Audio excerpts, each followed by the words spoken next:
Muy buenos días, amigas y amigos. Yo soy Elizabeth Figueroa y estoy muy contenta de que nos estén acompañando en una emisión más de este su espacio, Amanecer Campirano por Acústica Noticias. Muchas gracias por cerrar la semana con nosotros en este programa que hacemos con muchísimo cariño para usted. Una mañana muy fría aquí en la Ciudad de México. Recuerde que si usted es de otra parte de la República y tiene planes de visitar la ciudad, abríguese muy bien, traiga ropa muy calientita porque aquí en la ciudad está haciendo muchísimo frío durante las mañanas y durante las tardes, así que tome precauciones en cuanto al clima. Gracias por estar con nosotros a través de los medios que usted ya conoce. Canal 13 en Alba Visión, Facebook Live en el 1150 AM en la Ciudad de México, 1120 AM en Guadalajara, Jalisco y el 600 AM en Monterrey. También muchas gracias por seguirnos en nuestras redes sociales, se las dejan, recuerde, aquí arriba y aquí abajo. En Facebook nos encuentra como Acústica Noticias, Twitter Acústica Informa, Instagram, TikTok y YouTube como Acústica Noticias, y le dejan también mi Instagram personal aquí abajo para que nos podamos seguir y poner en contacto por ahí. Sin nada más que agregar, le doy nuevamente las gracias por estar con nosotros y aquí comienza su espacio Amanecer Campirano. Entre las noticias más relevantes del sector, yo le quiero platicar que el subsector agrícola de México estima una producción de 200.186.000 toneladas al cierre del año agrícola 2021, lo que significará un crecimiento de 2.9% en comparación con el año previo, cuando se obtuvieron 194.506.000 toneladas, en línea con la estimación oportuna del crecimiento anual del Producto Interno Bruto, el PIB, de actividades primarias. Con base en cifras preliminares del Servicio de Información Agroalimentaria y Pesquera, el SIAP, de 64 cultivos estratégicos, la dependencia federal a cargo estimó que la producción de granos y oleaginosas aumentará 1.2% al cierre del año pasado, al sumar 39.036.000 toneladas respecto de las 38.591.000 toneladas de 2020. En el caso de los 5 principales granos básicos, se espera un incremento de 0.19% con respecto al año previo, donde destacan alzas en los volúmenes de trigo y frijol. Se prevé además un crecimiento de al menos 38.000 toneladas en la producción de maíz grano respecto a 2020, al reportar 27.463.000 toneladas y con posibilidad de mejorar al cierre del ciclo agrícola 2021. En el caso del trigo grano, se considera una producción de 3.282.000 toneladas para el cierre de 2021, una posible alza de 9.9% en comparación con el cierre de 2020, cuando se observaron 2.987.000 toneladas. Y México cuenta con una enorme riqueza de plantas de uso medicinal. Sin embargo, se requieren mayores estudios, identificación y protocolos para su propagación y producción, además de evitar su sobreexplotación y daños generados por la pérdida de ecosistemas. Esto lo han destacado diversos expertos.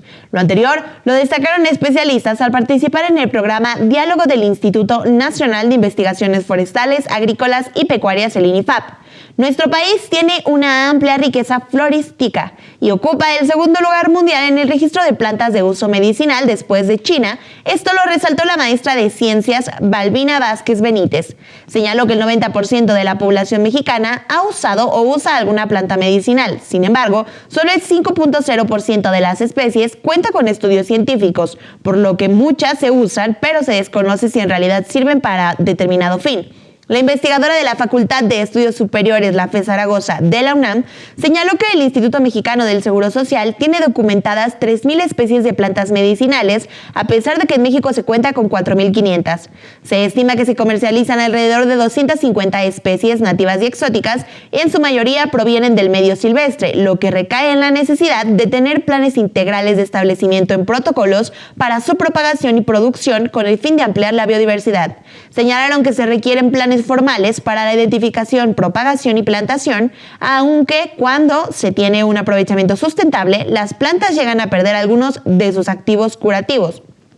Señalaron además que el investigador del INIFAP y especialista de biotecnología vegetal con énfasis en alimentos funcionales y plantas medicinales, Salvador Horacio Guzmán Maldonado, alertó que cuando se promueve en exceso el uso medicinal de algunas plantas, se corre el riesgo de la sobreexplotación y extinción de especies. De esto hablaremos más adelante. Y en otras noticias, el gobierno de India anunció la entrega del premio Padma al científico mexicano de origen indio Sanjaya Rajaman, quien fue destacado investigador del Centro Internacional de Mejoramiento Mejoramiento de Maíz y Trigo, el CIMIT, y ganador del Premio Mundial de la Alimentación 2014.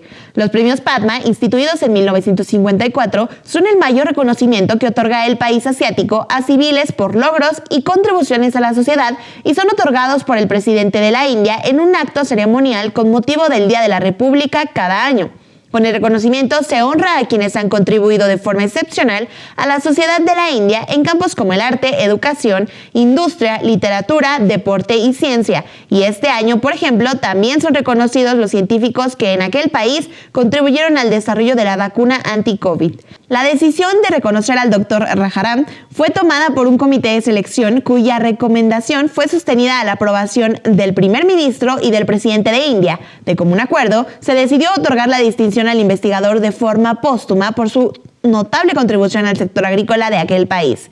El doctor falleció el 17 de febrero de 2021 y desarrolló más de 480 variedades mejoradas de trigo que actualmente se cultivan en más de 58 millones de hectáreas en 51 países de todo el mundo. Y de acuerdo con el último reporte de la Secretaría de Salud, en las últimas 24 horas, México acumula más de 24.898 nuevos casos de COVID-19 y 743 muertes, con lo que en total se acumulan más de 5.192.008 contagios y más de 310.627 defunciones. En un comunicado técnico se contabilizan 652.027 casos sospechosos, más de 8.650.278 casos negativos y más de 127.421 casos activos estimados. En la distribución por sexo en las defunciones confirmadas se muestra un predominio del 62% en hombres y el resto son mujeres. En cuanto al rango de edad en los decesos, la mediana es de 64 años. Y en el mundo del deporte y en específico de la lucha libre, se encuentra de luto luego de que hace unos días falleciera Arturo Rudo Rivera, uno de los comentaristas más importantes de la lucha libre mexicana. A través de redes sociales, sus compañeros y amigos confirmaron y lamentaron la noticia del deceso. La causa del fallecimiento aún no ha sido confirmada, pero se sabe que semanas atrás se reportó que estaba hospitalizado. Ante esto, se pedían donadores de sangre y plaquetas, pero fue hasta el pasado 9 de febrero que perdió la vida. Cabe recordar que Rivera fue uno de los comentaristas más destacados en los deportes y en específico de la lucha libre en nuestro país. Y estas fueron las noticias más relevantes del sector. Yo les recuerdo que todas y cada una de ellas las encuentra en nuestras redes sociales. A continuación, hoy me da muchísimo gusto poder presentar en esta mañana al doctor Horacio Guzmán Maldonado. El doctor es investigador del campo experimental Bajío del INIFAP, que el día de hoy nos trae uno de los temas muy interesantes de los que hacíamos hace unos momentos alguna nota. Y para empezar esta entrevista, yo quisiera darle la bienvenida al doctor. Doctor, muy buenos días. Muchas gracias por acompañarnos en esta mañana. Al contrario, yo agradezco la invitación que me extendieron para participar en su programa. Gracias. Gracias, doctor, por el tiempo para hablar un poco más acerca de este tema tan importante para nuestro país específicamente, que son las plantas medicinales. Hace unos días salió un artículo donde se mencionaba que México es el segundo lugar mundial en registro de plantas medicinales. Pero para comenzar más en materia, doctor, me gustaría que usted comenzara esta charla platicándonos un poco más a qué definen ustedes como plantas medicinales. Bueno, es el uso que se le da para tratar algunos malestares a través de el consumo de la planta directamente o de tés, que es más común, de las hojas, las flores, los tallos o las raíces de cualquier especie de planta que existe en nuestro país, obviamente. Doctor, ¿y cuántas plantas aproximadamente existen en nuestro país que se les puede considerar medicinales? Mire, yo no estoy enterado porque no soy especialista en ese tema. Uno de los colegas que participamos en la reunión que usted indicaba hablaba, me parece que eran más de 10,000, pero probablemente me equivoco. Lo que sí es cierto es que tenemos un gran recurso y una gran reserva de plantas que se utilizan con este propósito. Los estudios científicos que continuamente salen abonan al conocimiento de nuevas especies de plantas con propiedades benéficas para la salud. Doctor, y me gustaría que entráramos en materia de esta situación que es el registro de las plantas medicinales. En el artículo que comentábamos, el IMSS tiene documentadas 3,000 especies de plantas medicinales, y me gustaría que usted nos platicara acerca de ¿a qué nos referimos cuando hablamos acerca de este registro de las plantas medicinales? ¿Cómo es el proceso y cuántas aproximadamente se tienen registradas? Bueno, como usted indica, se tienen registradas aproximadamente 3,000 especies de plantas, y creo que una de las bases para catalogarlas como tal, es obvio que se tiene que establecer su especie, sus características fenotípicas de la planta, pero también se tiene que tener información sobre las propiedades y los efectos que tienen estas plantas, como ya dije, sobre algunos malestares. Cabe hacer la anotación aquí que desgraciadamente los estudios científicos fundamentados son pocos en número en comparación con el número de especies. Es decir, es necesario continuar con la investigación de los efectos reales y de los compuestos que contienen estas plantas. Doctor, sin duda es un tema bastante interesante y al que últimamente se ha brindado bastante atención debido a que cada vez se usa más o se buscan más remedios naturales. Se está evitando tal vez un poco más el uso de químicos, incluso para nuestro cuerpo, o de muchísimas medicinas, y se busca más el uso de plantas medicinales, pero sabemos que esto tiene su historia, sabemos que el uso de estas plantas medicinales no es algo nuevo, al contrario, es algo de hace muchísimos años, y de eso me gustaría que nos platicara, pero esto regresando de un breve corte comercial, si me lo permite, doctor. Vamos a hacer una breve pausa y regresamos para platicar un poco más acerca de estas plantas y su registro. Nosotros vamos a una breve pausa. Muchas gracias.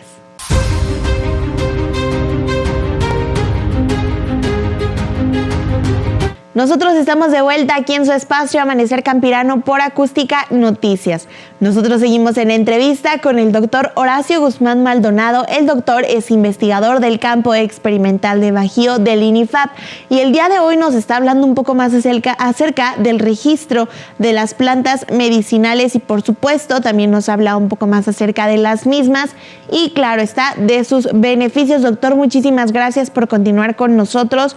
Antes del corte, usted nos platicaba a qué nos referimos cuando hablamos de plantas medicinales, nos hablaba un poco más acerca de las plantas que se tiene registro, y hablaba usted acerca de que se debe tomar mucho en cuenta sus características fenotípicas. Para los que no conocen todavía cómo es el lenguaje, ¿a qué nos referimos con características fenotípicas? Sí, lo que sucede es que cada especie de planta tiene características muy particulares en la forma de hoja, en la forma del arbusto, la forma de la flor.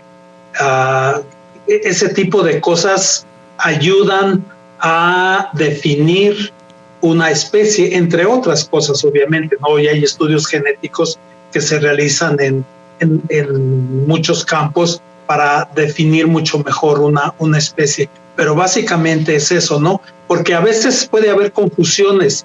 De hecho, acabamos de realizar el año pasado, un poquito antes de la pandemia, más bien, un estudio donde realizamos la caracterización química de 4 especies de plantas que se usan para disminuir la glucosa en la sangre. Y una de ellas, llamada insulina, así como suena insulina, no es el medicamento obviamente, parece que tenía este problema. El tipo de hoja era muy diferente, y cuando esto sucede es necesario tener a un biólogo o a una persona que se dedica a la caracterización y a la y a la identificación de especies para no cometer errores en ese sentido. Claro, es muy importante. ¿Y cuáles son algunas de las más famosas o más comunes que en nuestro país se utilizan? Tengo el dato de que en nuestro país se comercializan alrededor de 250 especies, pero tenemos 4.500 especies que se utilizan precisamente como plantas medicinales. ¿Cuáles son algunas de las más comunes?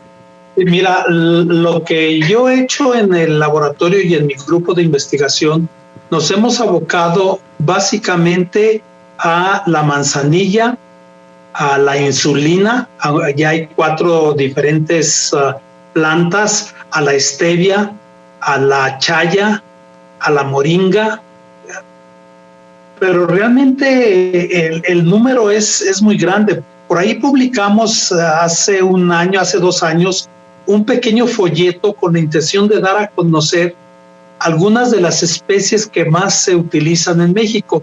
Y no tenía mucha pretensión el folleto, porque realmente, como tú lo indicas, es un número impresionante, ¿no?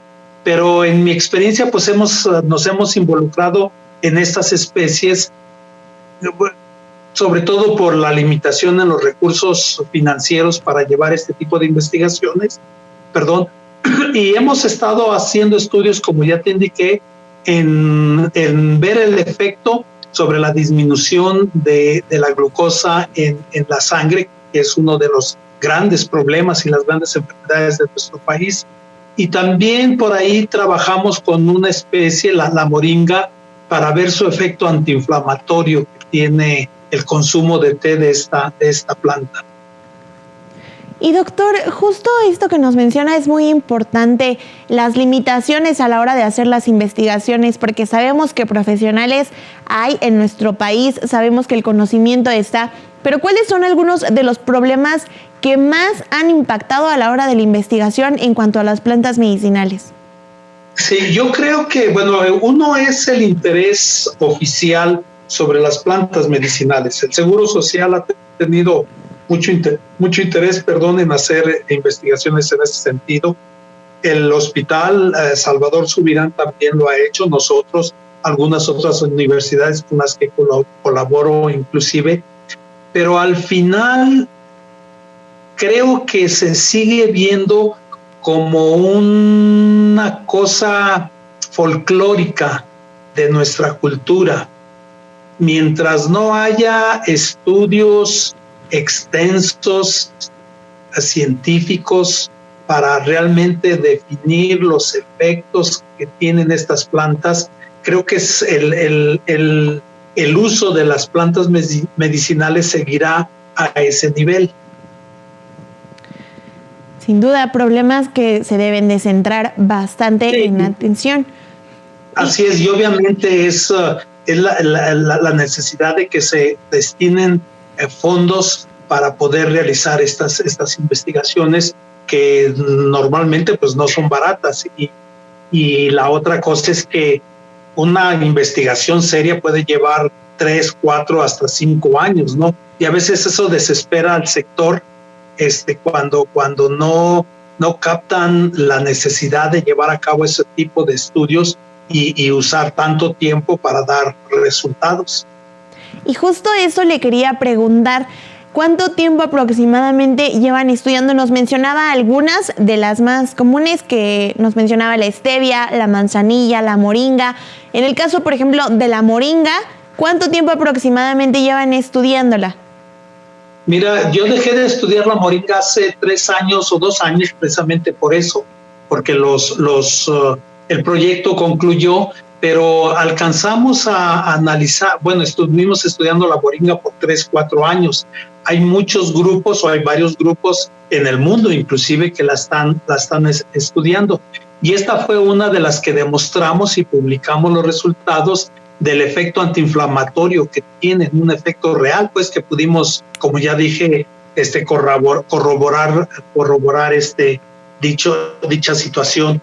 Pero básicamente, yo creo que un estudio que inicie desde la caracterización de la planta, la ubicación de la especie, la identificación identificación con todas las reglas, y luego que pase por la caracterización química y después pase por modelos en el laboratorio, ya sea in vitro o en animales, en ratas, y después pase a humanos, puede llevar unos 8 años fácilmente. Doctor, y para llevar a cabo el registro, evidentemente es necesario primero pasar por todo este estudio. Después de que este estudio está completado, ¿qué es necesario para poder llevar a cabo el registro de esta planta y de sus propiedades? Mira, yo no soy especialista en el tema, pero sé que puedes registrar una planta sin tener toda la información científica de su efecto.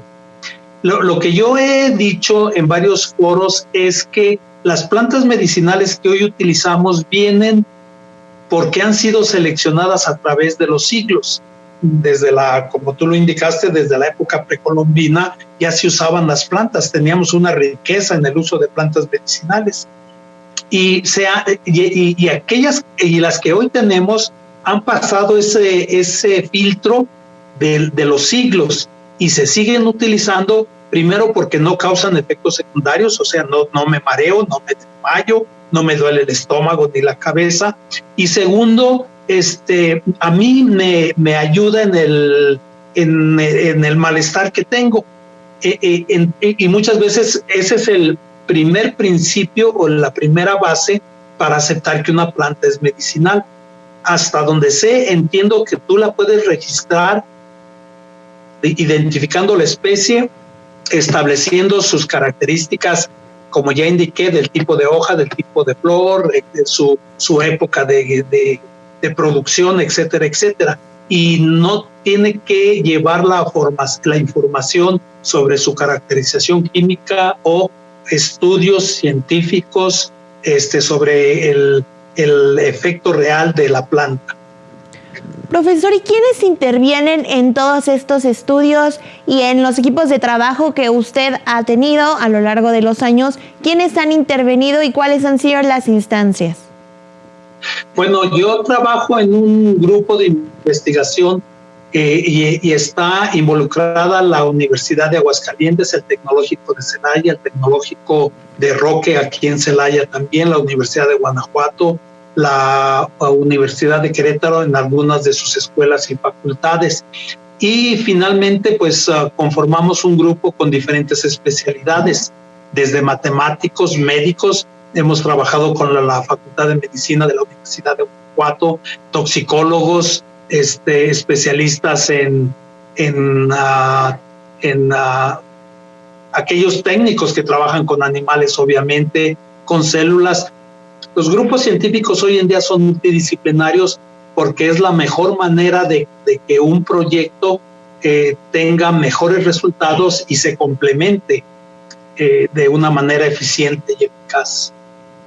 Y doctor, ¿ha habido alguna disminución en el interés de las nuevas generaciones por este tipo de investigaciones o por especializarse en todos estos tópicos?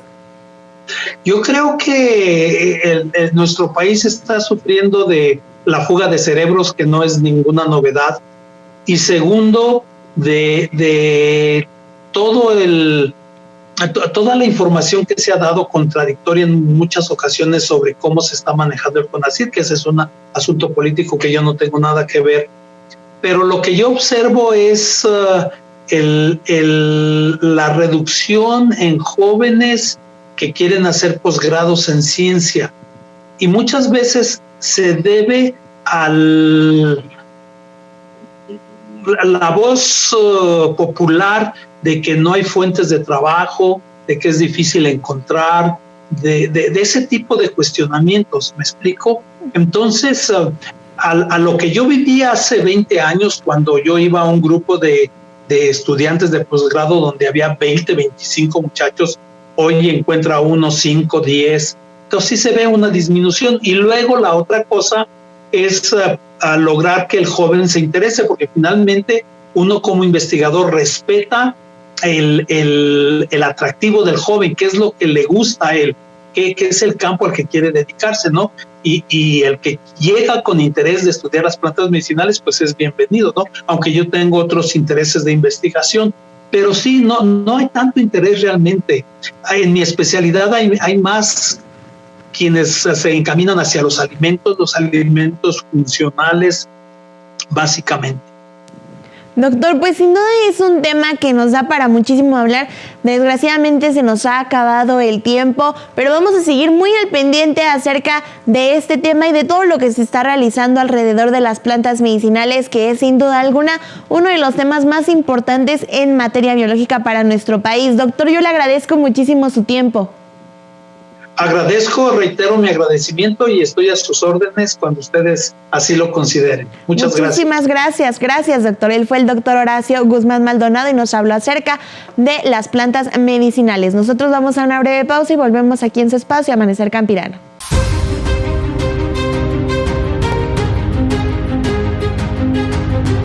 Muchísimas gracias por continuar con nosotros aquí en su espacio Amanecer Campirano por Acústica Noticias. Estamos de vuelta con mucha más información. A continuación, yo le invito a que escuchen información muy importante y unos beneficios que yo estoy segura no conocía acerca de la cebada en nuestra sección Empieza con Todo.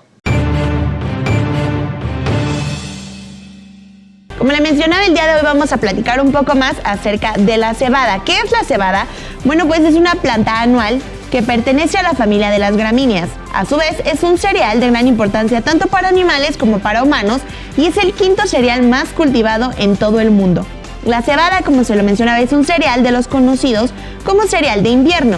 Se cosecha hacia finales de la primavera y generalmente su distribución es similar a la del trigo. Se distinguen dos tipos de cebadas, la cebada de 2 carreras o tremesina y la cebada de 6 carreras o castellana. La tremesina es la que mejor aptitud cervecera presenta, por su mayor homogeneidad en el tamaño de sus granos. Crece bien en suelos drenados y fértiles.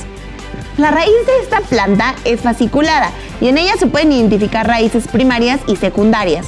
Las raíces primarias se forman por el crecimiento de la radícula y desaparecen en la planta adulta, época en la cual se desarrollan las raíces secundarias desde la base del tallo con diversas ramificaciones. El grano es de forma ausada, más grueso en el centro y disminuyendo hacia los extremos. La cáscara protege el grano contra los depredadores y es de utilidad en los procesos de malteado y cervecería, y representa un 13% del peso del grano, oscilando de acuerdo al tipo, variedad del grano y latitud de plantación. Los granos que pierden las cubiertas que los protegen se consideran como granos dañados en las industrias malteras. La cebada está representada principalmente por 2 especies cultivadas, una que se emplea para la elaboración de la cerveza y otra que se usa como forraje para alimentación animal. Ambas especies se pueden agrupar. La cebada cultivada desciende de la cebada silvestre, la cual crece en Medio Oriente. Su cultivo se remonta al Antiguo Egipto. Fue un producto importante para el desarrollo de esta civilización, tanto como para el consumo directo como para la elaboración de la cerveza. En el libro del Éxodo se cita en relación a las plagas de Egipto. También fue conocida por los griegos y romanos, quienes la utilizaban para elaborar pan y era la base de alimentación para los gladiadores romanos. En Suiza se han encontrado restos calcinados de tortas elaboradas con granos de cebada toscamente molidos y trigo que datan de la edad de piedra. Durante muchos siglos, la distinción de clases también afectó al tipo de cereal que estaba permitido consumir. Un ejemplo es en Inglaterra, hasta el siglo XVI, los pobres solo tenían permitido consumir pan de cebada, mientras que el pan de trigo estaba destinado a la clase alta. A medida que el trigo y la avena se fueron haciendo más accesibles, se acabó con el uso de la cebada para hacer pan. ¿Cuáles son algunos de sus beneficios? Bueno, pues el primero es que mejora la salud del colon y el intestino. Gracias a su alto contenido en fibra, consumir cebada ayudará a que su cuerpo esté libre de toxinas. La fibra actúa como combustible para las bacterias buenas que hay en el intestino. Estas bacterias son las que, en compañía de la fibra, se encargan de crear el ácido butírico. También previene la aparición de cálculos biliares. Escúchelo muy bien porque este es un problema muy común en nuestro país. La cebada ayuda a que se reduzca la posibilidad de desarrollar cálculos biliares. Esto sucede gracias a su contenido de fibra insoluble. La fibra hace que se reduzcan las secreciones de los ácidos biliares, así se logra aumentar la sensibilidad de la insulina y se disminuyen los niveles de triglicéridos. Por otro lado, también previene la osteoporosis. Consumir cebada le ayudará a tener una mejor salud general en sus huesos. Esto se debe a que dicho cereal contiene fósforo y cobre, que previenen la osteoporosis. Pero si ya tiene osteoporosis, la cebada puede ser un recurso natural para reducir y aliviar de manera significativa sus efectos. Por otro lado, nos ayuda a nuestro sistema inmunitario. La cebada tiene un alto contenido de vitamina C, incluso el doble que podrá conseguir en una naranja. Esta vitamina ayuda a fortalecer el sistema inmunitario y reduce las probabilidades de sufrir de resfriados y de gripes. Al mismo tiempo, puede ser beneficioso para mejorar el manejo de las patologías crónicas. Además, conserva la elasticidad de la piel. Aparte de todo lo antes ya mencionado, la cebada es una excelente fuente de selenio. Este mineral ayuda a la piel a mantenerse elástica. Al mismo tiempo, ha demostrado proteger contra los daños que pueden ocasionar los radicales libres. Y por último, ayuda en el manejo de la diabetes. Esta enfermedad, pues como sabemos, afecta muchísima gente y nos va a ayudar la cebada a mantener un peso saludable. Los alimentos con alto contenido en fibra como la cebada son parte importante de la vida de los diabéticos y también para quienes están en riesgo de desarrollar esta enfermedad. Y ahora que ya conocen los beneficios de la cebada, yo le invito a que la consuma, pues a veces en cereal, pero insisto, todo con muchísima moderación. Hay que tener muchísimo cuidado en lo que consumimos. De verdad hay que buscar mejor las formas más naturales de consumirlo y evitar un poco aquellos excesos que nos pueden hacer daño a la larga. A continuación, yo quiero darle la bienvenida a nuestra colaboradora de todos los viernes. Ella es Fer Orozco. Fer siempre nos trae historias y datos muy importantes acerca del sector y del campo. Fer, muy buenos días. Muchas gracias por estar con nosotros. Hola Eli, muchas gracias a ti y a todo el auditorio por seguirnos sintonizando y aguantándonos un ratito más aquí los viernes. No, muchas gracias a ti, Fer, por traernos nuevamente estos datos muy curiosos que nos dan mucha felicidad de conocer. Y el día de hoy, ¿de qué nos vas a platicar, Fer? Pues el día de hoy, Eli, aprovechando toda esta euforia por el Super número 56, me parece que es el que se va a presentar el próximo domingo, pues bueno, aparte de sumarnos, nos vamos a sumar con un tema que pues es más que nada conocido por todos, que el consumo de guacamole y aguacate en Estados Unidos incrementa en esta fecha. Y me puse a investigar y quise saber como por qué o cuál será el motivo del que se haga tan famoso o se hizo tan famoso este platillo. Y primero te pregunto a ti, Eli, ¿a ti te gusta el guacamole y el aguacate en general? Muchísimo, mi Fer. Yo sí soy fan. En cualquier época del año yo soy fan del guacamole y del aguacate. A mí sí me encanta. Muy bien. ¿Y tendrás alguna idea o cuál es tu idea del por qué se ha hecho tan famoso específicamente en este evento? Pues, ¿qué crees? Que tengo varias teorías, pero no sé a ciencia cierta. Sé que por lo que se consume, que los típicos nachos, que se acompañan con alguna otra botana, pero no sé el por qué.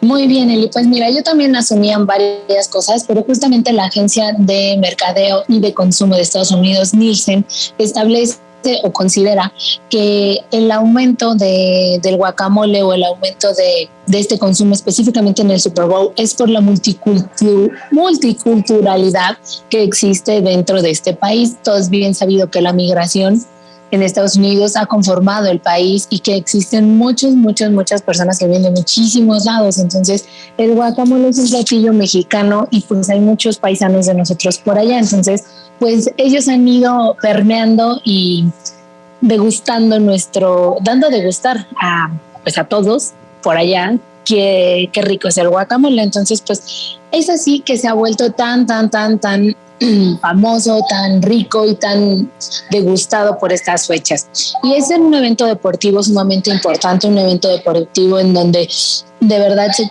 se han compartido y se ha transmitido muchísimo las tradiciones, las costumbres de muchísimos países, entre ellos, pues bueno, la tradición de comer guacamole, como bien dices, acompañado de los totopos, que también es algo que está hecho con maíz, 100% mexicano en ocasiones y en ocasiones no. Y bueno, pues para cubrir esta demanda, nuestros productores mexicanos has de saber que son los principales productores de aguacate a nivel mundial. Estamos produciendo más o menos al año 2.393.849 toneladas de aguacate, de las cuales aproximadamente 1.064.500 toneladas se van solamente a Estados Unidos. Además, México exporta también a otros países, pero bueno, hoy quise hablarles específicamente de este intercambio comercial que existe entre México y Estados Unidos con el aguacate. Nuestros principales productores, por supuesto, nuestro estado aguacatero, Michoacán, Jalisco y Estado de México. Los únicos estados que están certificados para poder exportar a Estados Unidos es Michoacán y Jalisco. Entonces, los demás estados productores se dedican a la demanda nacional, porque pues el mercado estadounidense y el mercado de exportación deberemos de saber que es un mercado muchísimo más exigente y nos pide tener ciertas restricciones o ciertas precauciones con este tema. Entonces, no todos los productores desgraciadamente pueden cumplir con esto, porque es también de inversión de dinero y de capital humano con los que a veces no contamos, pero eso no quita que el aguacate nacional que se queda aquí en nuestro país es muy bueno y es muy rico. Dándote más datitos, Eli, pues ya que eres una alta consumidora, yo creo que tú también estás dentro de esta estadística, porque se dice que los mexicanos consumimos alrededor de 8 kilos de aguacate anuales. A veces yo creo que más, a veces yo creo que menos. Y es el mes de diciembre en donde más se produce. Estamos produciendo muchísimo más en el mes de diciembre, y esto también se deriva a que las fuerzas en la parte de Michoacán, en la parte de Jalisco, se destinan principalmente a llevarlo a la exportación de Estados Unidos por motivo de este evento que es el Bowl. En las 3 semanas previas al evento, estamos hablando en este caso de las 3 semanas de enero, casi siempre el primer fin de semana de febrero, esta vez se pasó para el segundo, pero en las primeras 3 semanas de este año de enero se registra el mayor consumo exportación de este producto, y en la última semana de enero se exportaron solamente 37,000 toneladas aproximadamente, más todas las que ya se han ido sumando.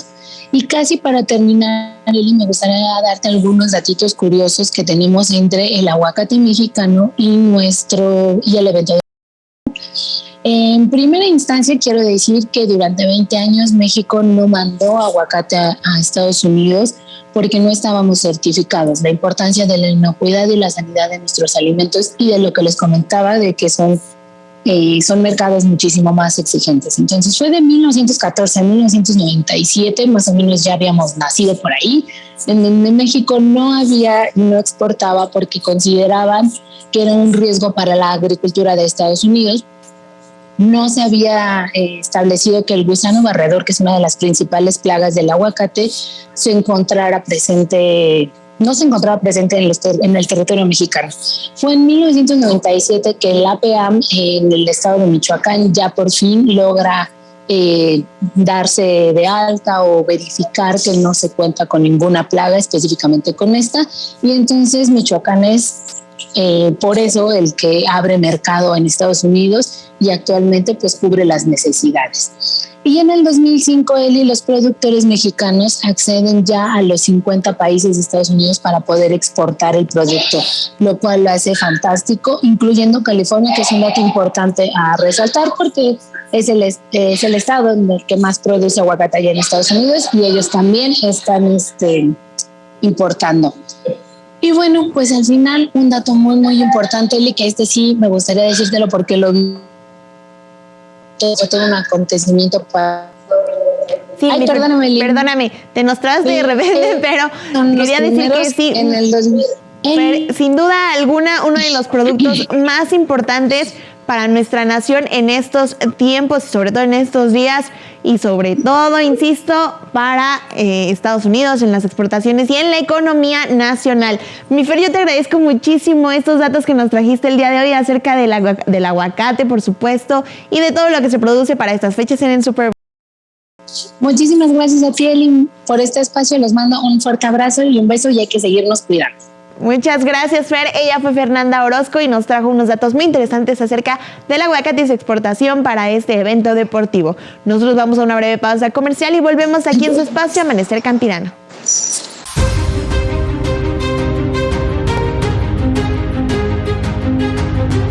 Gracias por continuar con nosotros en su espacio Amanecer Campirano por Acústica Noticias. A continuación, vamos a nuestra sección que nos encanta, que es turismo.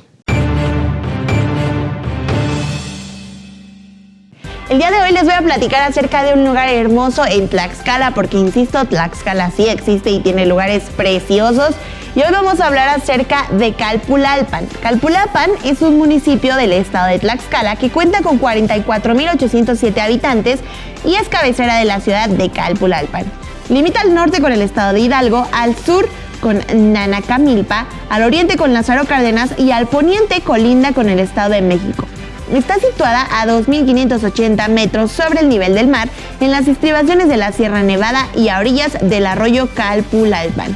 El interés por este lugar se centrará en los grupos prototeotihuacanos. Se lo repito, prototeotihuacanos. Los centros mayores o pueblos de ocupación teotihuacanos durante esta su fase temprano fueron los cerritos o las colinas de Calpulalpan, sitio ubicado hacia el sudeste del poblado del mismo nombre. Los asentamientos contaban con estructuras cívico-religiosas construidas sobre plataformas usadas también para casa-habitación.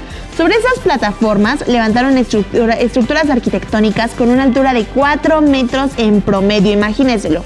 Los elementos líticos de uso cotidiano para estas culturas fueron muy similares entre los asentamientos teotihuacanos de Calpulalpan y los de fase Tenanyecac de Tlaxcala.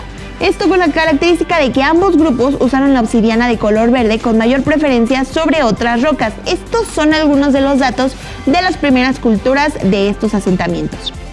¿Cuáles son los acontecimientos más importantes de la historia de este lugar? Bueno, pues le cuento. En 1521, esta ciudad en la época prehispánica perteneció al reino de Texcoco. Poco después de la conquista, Hernán Cortés realizó el reparto del pueblo de San Antonio y se le adjudicó a la alcaldía mayor de Texcoco.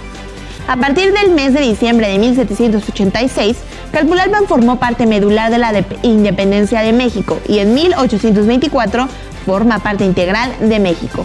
El 22 de diciembre de 1860, en las cercanías de Calpulalpan, los generales liberales Zaragoza y González Ortega derrotan al general conservador Mirarón, dándole término a la Guerra de Reforma. El 23 de octubre de 1874, por decreto, siendo gobernador del estado de Tlaxcala, Melquiades Carvajal, el pueblo pasa definitivamente a formar parte del estado de Tlaxcala. Y el 21 de mayo de 1937, don Isidro Candia, gobernador de Tlaxcala, decreta que la villa de Calpulalpan sea elevada al rango de ciudad. ¿Cuáles son las actividades principales de este lugar? Bueno, pues son la agricultura, la ganadería, el comercio, la silvicultura, la industria y, por supuesto, el turismo. Sus habitantes cultivan, como ya lo escuchamos, cebada, trigo, chícharo, maíz y habas. Se cría también ganado bovino, porcino, ovino y caprino, además de colmenas y aves. En la silvicultura se explota el pino y el oyamel. Para la pesca se realiza en pequeña escala y se captura la carpa. Cuenta con industrias manufactureras de transformación y de la construcción, y también producen pulque de gran calidad y licor de maguey. El municipio cuenta con diversos aspectos de interés turísticos, entre los que destacan los siguientes. Yo le voy a dar algunos, nada más por mencionarle algunos, porque de verdad tiene muchísimos. Uno de ellos es la parroquia de San Antonio de Padua, el convento de San Simón, el convento de San Francisco, la capilla de la Tercera Orden, las ruinas arqueológicas de época clásica que están en los cerritos, Tecoaque y La Herradura, la Barranca del Diablo, que no por nada tiene ese nombre. También está la feria de Calpulalpan, si a usted le gustan las ferias, porque esta festividad se celebra anualmente durante 15 días, siendo el día principal el 13 de junio. Y también podemos visitar la ex hacienda de San Bartolomé del Monte, pero vámonos con unos detalles de algunas.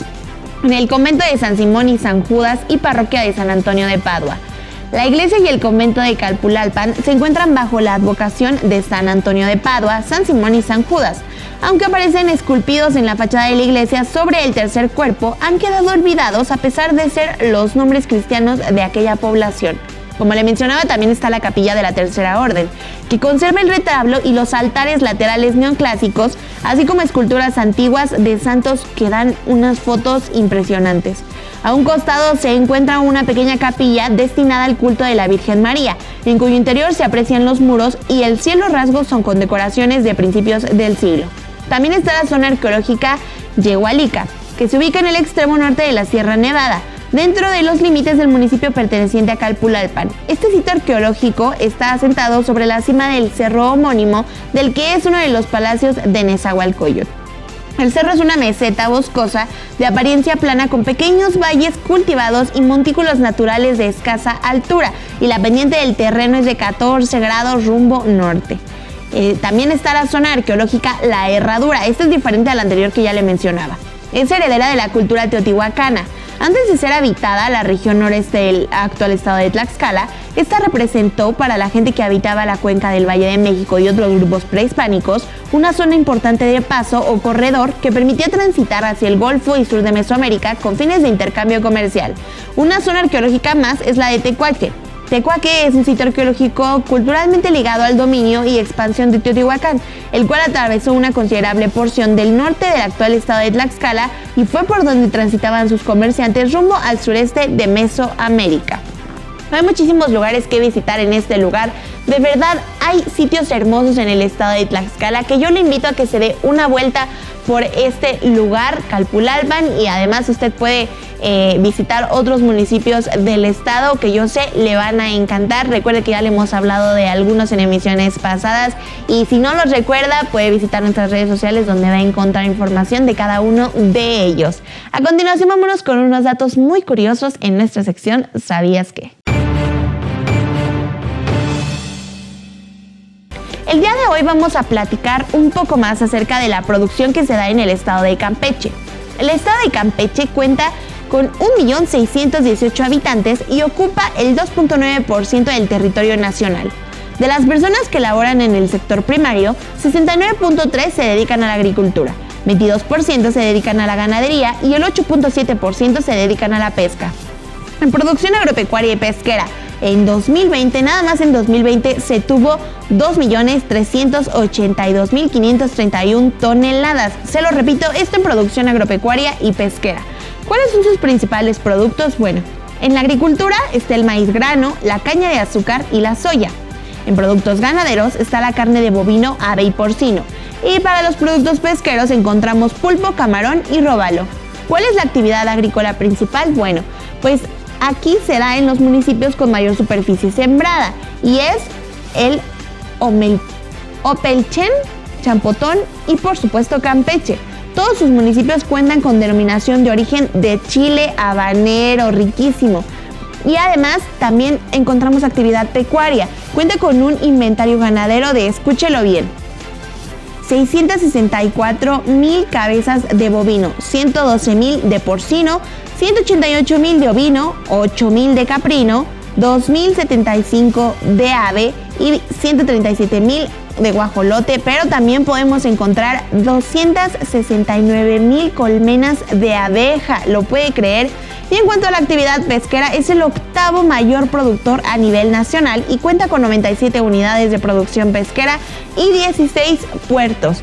Sin duda es un estado que aporta muchísimo a nuestro sector agroindustrial y que hay que tomar mucho en cuenta también para el turismo, de que además es un estado precioso. Vámonos a continuación a un breve resumen de las noticias más importantes del sector.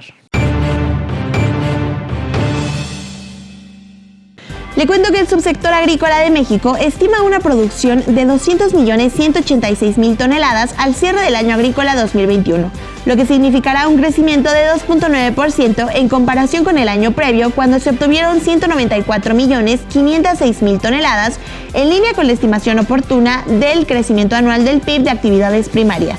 Con base en cifras preliminares del Servicio de Información Agroalimentaria y Pesquera, el SIAP, de 64 cultivos estratégicos, la dependencia federal estimó que la producción de granos y oleaginosas aumentará 1.2% al cierre del año pasado, al sumar 39.036.000 toneladas respecto a las 38.591.000 toneladas de 2020.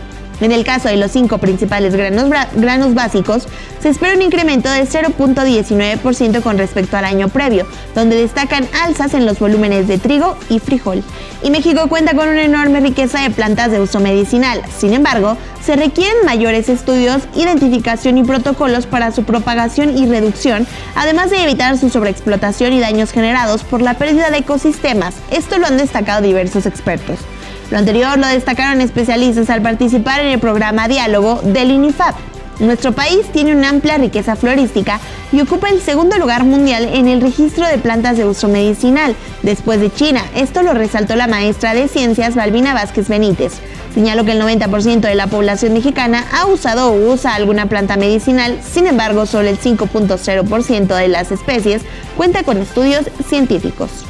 Y el gobierno de la India anunció la entrega del premio Padma al científico mexicano de origen indio, Sanjaya Rajaman, quien fue destacado investigador del Centro Internacional de Mejoramiento de Maíz y Trigo CIMMYT en nuestro país y ganador del Premio Mundial de la Alimentación 2014. Los premios Padma, instituidos en 1954, son el mayor reconocimiento que otorga el país asiático a civiles por logros y contribuciones a la sociedad y son otorgados por el presidente de la India en un acto ceremonial con motivo del Día de la República cada año. Con el reconocimiento se honra a quienes han contribuido de forma excepcional a la sociedad de la India en campos como arte, educación, industria, literatura, deporte y ciencia. Y de acuerdo con el último reporte de la Secretaría de Salud, en las últimas 24 horas México sumó más de 24.898 nuevos casos de COVID-19 y 743 muertes, con lo que se acumulan más de 5.192.008 contagios y 310.627 defunciones. En un comunicado técnico se contabilizan más de 652.027 casos sospechosos, más de 8.650.278 casos negativos y más de 127.421 casos activos estimados. Y el mundo del deporte y en específico de la lucha libre se encuentra de luto luego de que hace unos días falleciera Arturo Rudo Rivera, uno de los comentaristas más importantes de la lucha libre mexicana. A través de las redes sociales, sus compañeros y amigos confirmaron y lamentaron la noticia del deceso. La causa del fallecimiento aún no ha sido confirmada, pero se sabe que semanas atrás se reportó que estaba hospitalizado. Ante esto, se pedían donadores de sangre y plaquetas, pero fue hasta el pasado 9 de febrero que perdió la vida. Cabe recordar que Rivera fue uno de los comentaristas más destacados en los deportes y en específico de la lucha libre. Estas fueron las noticias más importantes del sector. Nuevamente les recuerdo que todas y cada una de ellas las encuentran en nuestras redes sociales.